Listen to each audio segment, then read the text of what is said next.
একটা স্বপ্ন, একটা আশা। সেই আশায় বুক বেঁধে বাংলাদেশ এখন পারমাণবিক শক্তি ব্যবহারের চূড়ান্ত ধাপে পা দিয়েছে। রূপপুর পারমাণবিক বিদ্যুৎ কেন্দ্রের চুল্লিতে পারমাণবিক জ্বালানি বা ইউরেনিয়াম ব্যবহার শুরু হয়েছে। এর মধ্য দিয়ে পারমাণবিক শক্তি ব্যবহারকারী দেশের তালিকায় বিশ্বের ৩৩তম দেশ হচ্ছে বাংলাদেশ। মূলত চুল্লিতে ইউরেনিয়াম জ্বালানি বসানো হলে তা থেকে তাপ তৈরি হয়। সেই তাপে পানি থেকে বাষ্প তৈরি হয়ে টারবাইন ঘুরবে আর সেখান থেকে বিদ্যুৎ উৎপাদন হবে। এই মুহূর্তের অপেক্ষাতেই ছিল গোটা বাংলাদেশ। অর্থের হিসেবে দেশের সর্ববৃহৎ প্রকল্প রূপপুর পারমাণবিক বিদ্যুৎ কেন্দ্র।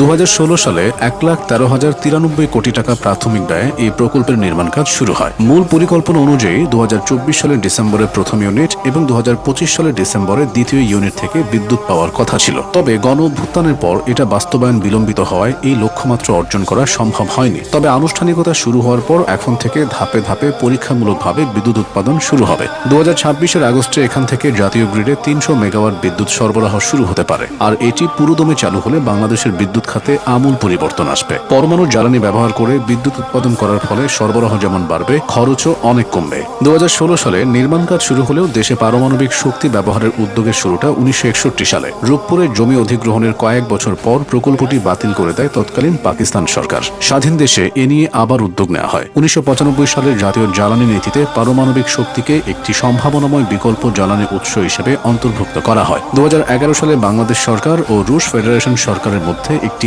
আন্তঃরাষ্ট্রীয় সহযোগিতা চুক্তি স্বাক্ষর করা হয়। চুক্তির আওতায় ২০১৫ সালের ডিসেম্বরে বাংলাদেশ পরমাণু শক্তি কমিশন ও রোজাটমের ইঞ্জিনিয়ারিং কোম্পানি অ্যাটমস্ট্রয় এক্সপোর্টের মধ্যে পারমাণবিক বিদ্যুৎ কেন্দ্র নির্মাণের জেনারেল কন্ট্রাক্ট স্বাক্ষর করা হয়। চুক্তিতে